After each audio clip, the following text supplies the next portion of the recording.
나는 매일매일 그림은 열심히 그리는데 수익화 할 수 있는 아이디어가 딱히 떠오르지 않는 분들이나 스스로 생각했을 때 내 인생이 변화 없이 계속 흘러가고 있다는 생각이 드신다면 이거 하나 먼저 바꿔보세요.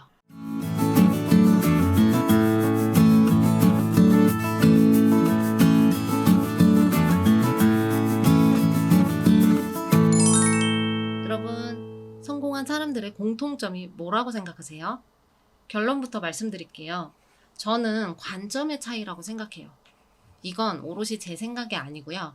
얼마 전에 세밭이라는 강연 채널에서 관점을 바꾸면 미래가 바뀐다 라는 주제의 10년 전 영상을 보게 되었어요. 강연을 해주신 분은 관점 디자이너 박용후 님이세요. 카카오톡, 배달의 민족 뭐 이런 유명한 대형 브랜드들의 초기 창업자 분이신데요. 유명하시죠? 그분께서 말씀하신 거예요. 성공한 사람의 공통점은 변화를 느끼면서 미래를 바꾼다는 거예요. 보통 사람들은 지나고 나서 변화를 알아채잖아요. 하지만 성공한 사람들은 그 변화에 함께 올라탄다는 거예요. 한마디로 다른 관점으로 세상을 바라보는 것에서 변화가 시작된다라는 거예요. 그 메시지가 되게 저에게 울림을 줬어요. 대부분의 사람들은 기존에 누구나 생각하던 그 관성에 머물러 있잖아요. 그런데 무언가를 해낸 사람들은요, 치열하게 생각하고 사색하고 내 일을 내가 정의하더라고요. 그래야만 내가 대체 불가능한 사람이 되잖아요. 저도 예전에는 세상이 변화하고 있다는 걸 잘 몰랐어요. 관심도 없었어요. 왜냐하면 회사 일 쳐내기 바쁘니까. 그랬는데 이제는 변화를 최대한 알아차리려고 노력하고요. 또 그 변화를 막 부정하기보다는요, 긍정으로 받아들이고 배우려고 하고 있어요. 이 박용훈님의 메시지를 바탕으로요, 평범했던 제가 그림으로 어떻게 저의 일을 만들어냈는지 스토리랑 좀 믹스시켜서 구독자 여러분들께도 인사이트를 전달드리고자 해요. 첫 번째 메시지는 변화를 느끼면서 미래를 바꾸라는 거예요. 그 영상을 보면서 7년 전에 제가 처음 만들었던 그러니까 멋모르고 만들었던 먹송이 책이 떠올랐어요. 이 책인데요. 정말 어설픈 표지랑 별 내용도 없는 이야기가 들어간 진짜 아무것도 모르는 사람이 처음 만들어서 출판까지 했었던 그림이 들어간 책이에요. 판매가도 되게 높아요. 뭐 거의 3만 원? 진짜 비싸죠. 이 책을 처음 출판하고 지인들한테 신나서 막 보여줬어요. 그랬더니 어떤 지인은 이 책을 누가 사? 뭐 아직도 기억나요. 왜 이렇게 비싸? 뭐 이러면서 관심도 별로 없었어요. 또 어떤 분은 그림 비율이 너무 안 맞는다. 왜냐면 여러분도 지금 보시다시피 원숭이 비율이 안 맞아요. 또 어떤 분은 뭐 하나만 해. 뭐 이렇게 말씀하시기도 하셨고. 왜냐하면 제가 한창 초코아트에 빠져 있었던 시절이었거든요. 초코아트 하나만 해도 벅찬데 무슨 책이냐 이런 뉘앙스였죠. 걱정하시는 거였죠. 어쨌든 이렇게 당시에는 크게 좋은 소리를 못 들었어요. 그런데 저는 생각이 좀 달랐어요. 저는 당시에 이 책을 만들고 출판까지 하고 나니까 너무 뿌듯했어요. 일단은 뿌듯해. 왜냐하면 이유는 단순해요. 네이버에 제 이름 검색하니까 뜨는 거예요. 그게 일단 너무 신기했고요. 또 한편으로는 출판의 방법이 꼭 출판사를 통하는 것만 있는 게 아니구나 라는 걸 직접 배우게 된 계기였어요.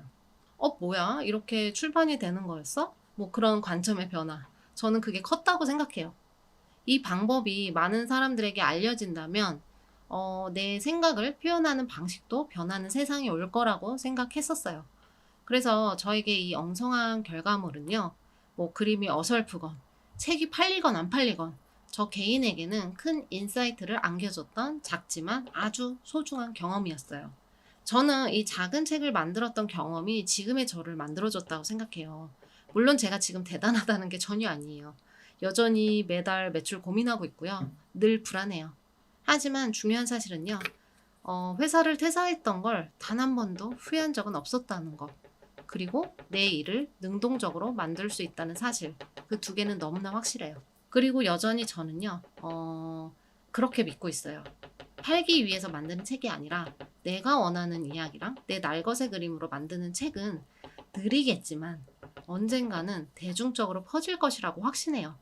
결이 달라요. 팔리기 위해서 만들어지는 책이랑요, 내 날것의 이야기를 담는 책은 결이 다를 수밖에 없어요. 유튜브가 개인이 방송하는 새로운 시대를 만든 것처럼 말이죠. 그러니까 구독자 여러분들도 갇혀있는 틀 안에서 내 것을 바라보기보다는요, 변화를 느끼하고 감지하면서 좀 미래를 만들어 가시면 좋을 것 같아요.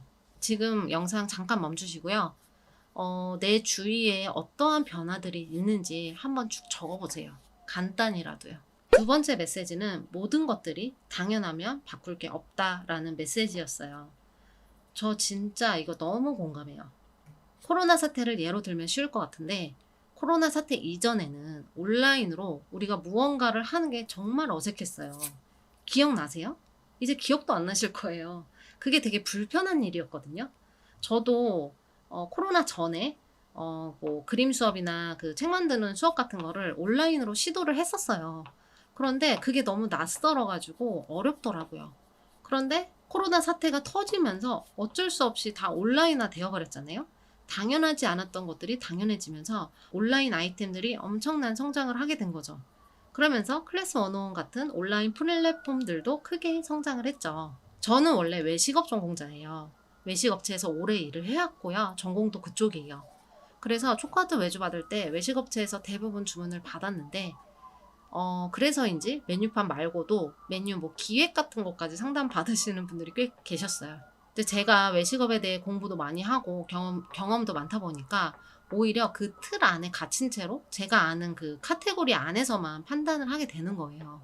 새롭게 무언가를 시도하려고 하시는 분들을 보면 저도 모르게 이게 부정적인 의견을 막 제시하더라고요.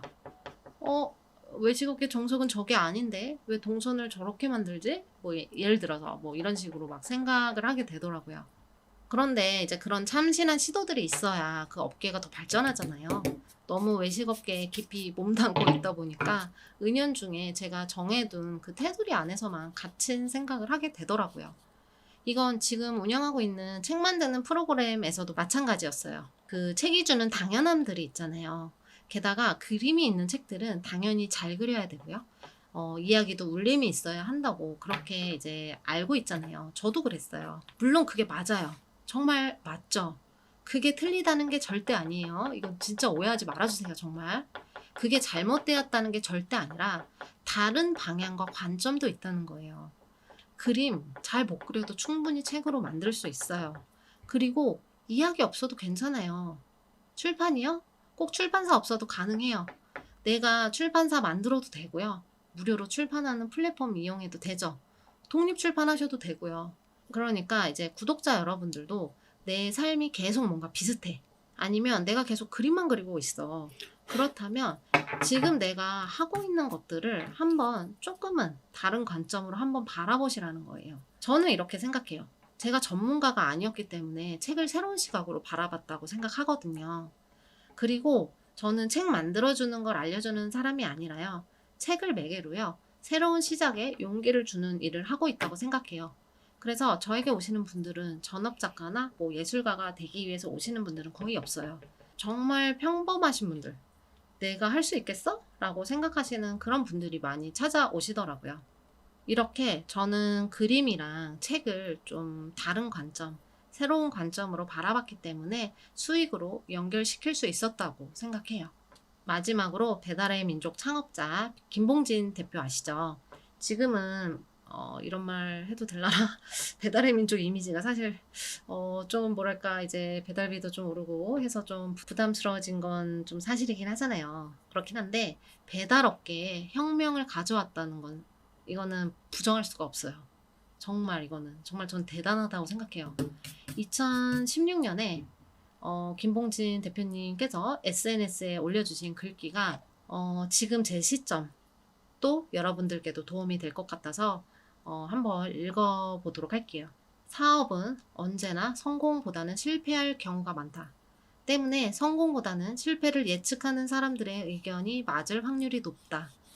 긍정적이고 낙관적인 생각보다는 부정적이고 비관적인 생각이 더 똑똑해 보이는 이유이다.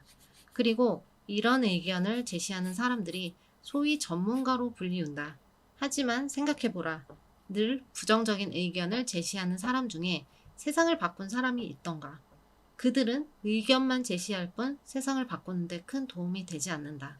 성공한 사업은 그 시대의 전문가들이 비관적으로 바라봤던 곳에서 이루어졌다. 마지막으로 정리 한번 할게요. 다 필요 없고 이 세상은요, 관점의 차이라는 걸 한 번 더 강조하면서 영상 마무리하도록 할게요. 이상 오미였습니다. 다음에 더 도움되는 컨텐츠로 찾아오도록 할게요. 시청해주셔서 감사합니다.